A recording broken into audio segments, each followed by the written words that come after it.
What's going on, guys? Welcome back to BlackTideTV. Today we've got another golden weapon review for you, and I apologize if I start to sound a little silly or ridiculous at times in this video.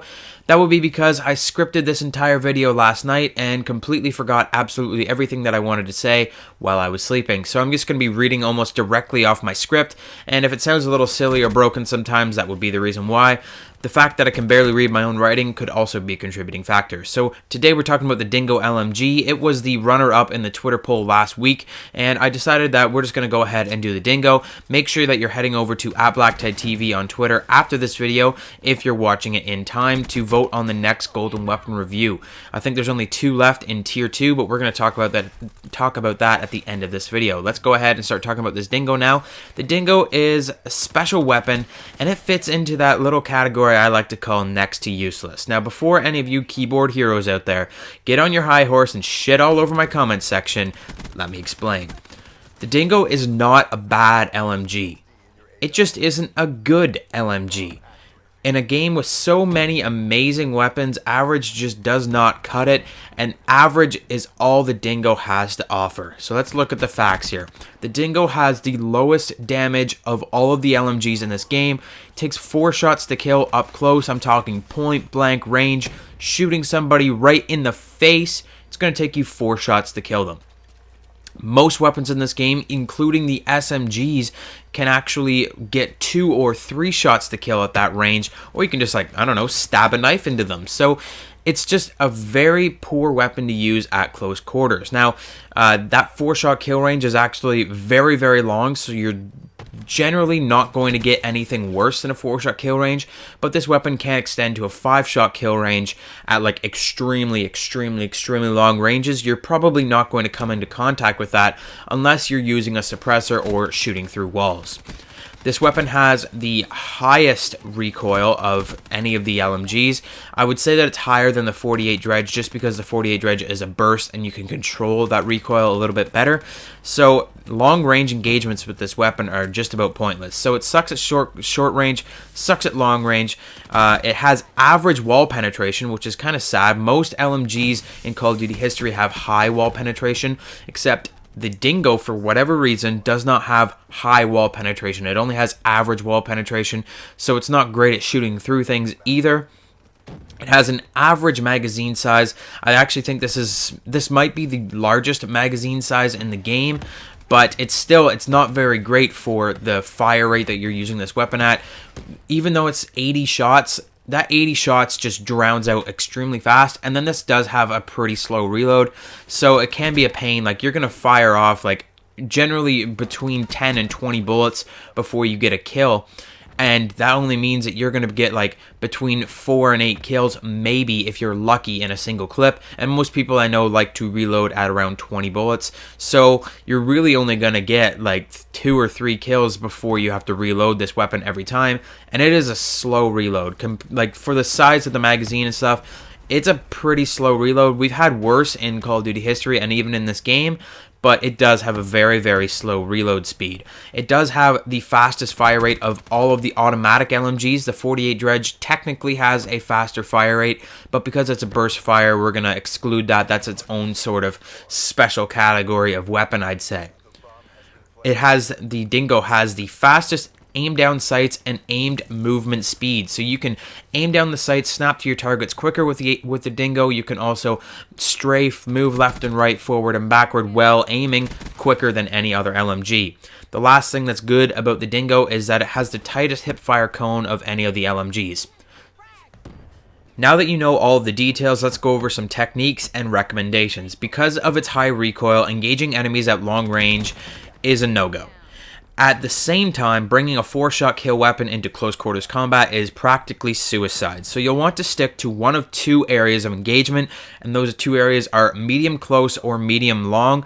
Pick one or the other. You cannot do both at once. You really have to specialize your class into one of these certain ways. You can't do both at the same time. So let's talk about medium close range first.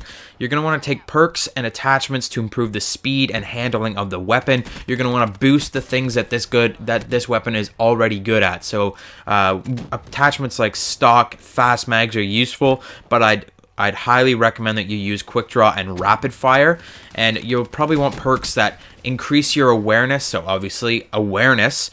Sixth Sense is also great, just so you know that there's enemies that are close by that are coming for you. You need to have that little competitive advantage of knowing that these enemies are going to be right there, so you can pre-fire around corners and stuff and get them before they get you.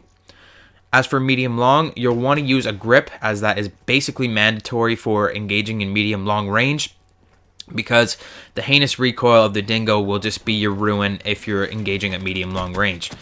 Fire in short bursts to keep the weapon in control, and force the enemy into long-range engagements by taking powerful overwatch positions on main objectives. So you'll want to play objective mode for medium-long range, whereas medium-short range, you can pretty much play any game mode. With medium-long, you'll definitely want to play objective and just take overwatch positions, get into tactical spots where you can overlook the enemy, you can cut them off where they're coming out of their spawn or whatever you'd like to do. As with every golden weapon review, the last part of this video is about tying up loose ends and presenting my personal variant. Just before we talk about specialists, I'd like to make a side note on the Dingo's anti-score streak ability. When paired with EMPs, this LMG is basically unmatched at destroying sentries, Cerberus, and rolling thunder bombers. I think this is a really great LMG for taking out score streaks. It's very, very powerful, especially if you throw on FMJ. This thing can really dominate some score streaks. So if for nothing else, you can use this weapon really if you want to be an anti-score streak guy. Take a rocket launcher secondary, and obviously you're going to want to use the rocket launcher first, but then once you run out of rockets and you still need to take out some extra score streaks and stuff, this weapon is very powerful at doing that. Just because of its high fire rate, it is basically controllable. If you're firing at a big enough target, you can control the recoil enough to make it work and destroy some score streaks. So now let's talk about specialists. With a weapon so outmatched in basically everything it does, any specialist can come in handy. So you can basically use whatever you're comfortable with. So if you need something a little extra to get those guys at long range, you can use the Annihilator, Sparrow, Tempest. If you need something that can make you more competitive at short range, you might want to try Spikes. Vision Pulse is really good with LMGs equipped with FMJ. Kinetic Armor, as you're seeing me use here, is also very good.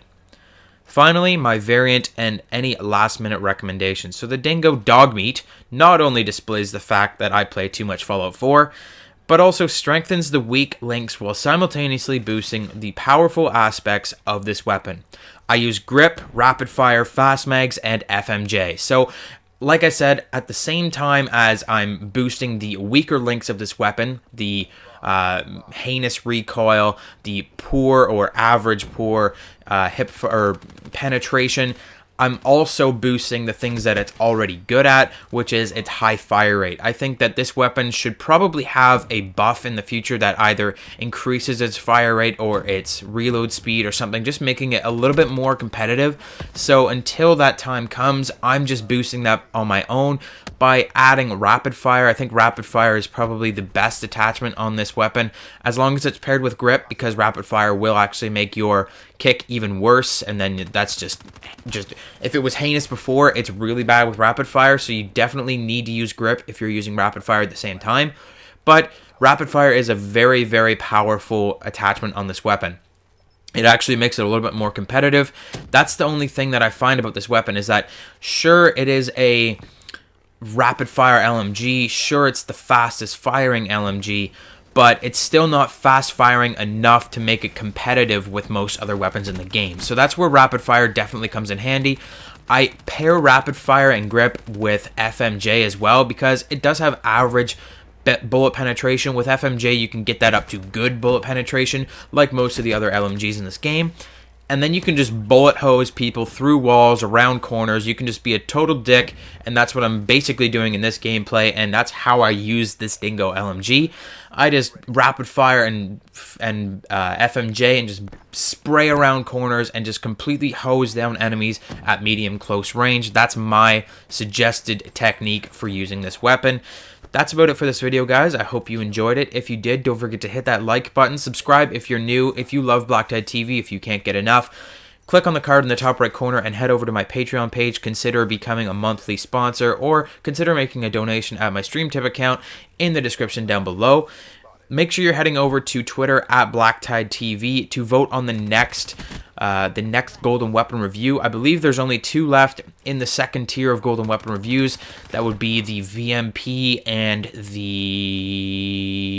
I don't know, it's the first burst fire assault rifle there. I can't remember what it's called, but it's the 3-round burst assault rifle. I'm sure it'll come to me at some point, but those are the last 2 weapons I believe we have in the second tier of golden weapon reviews, and I'm really excited to get those out. So make sure you head over to Twitter at BlackTideTV and vote for which one you want to see. Then we'll be getting into tier 3. We've also got lots of other content coming out, including more first look camos. We've got a lot of brand new stuff like opinions and ideas and guides and all that fun stuff that we talked about in yesterday's video, which you can watch by clicking on the card in the top right corner or clicking on the link in the description. Thanks once more for watching this video, guys. I hope you enjoyed. I hope you learned something useful about this Dingo LMG, and I hope you never use it again until it gets buffed. So that's about it. I'm going to be gone now. Thanks a lot for watching. Peace.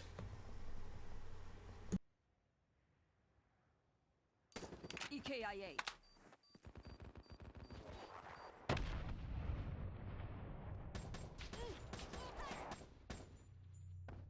Threat neutralized. Exactly as briefed. Good work. TACOM, requesting redeploy to new hot zone. At least you fought like you got a pair.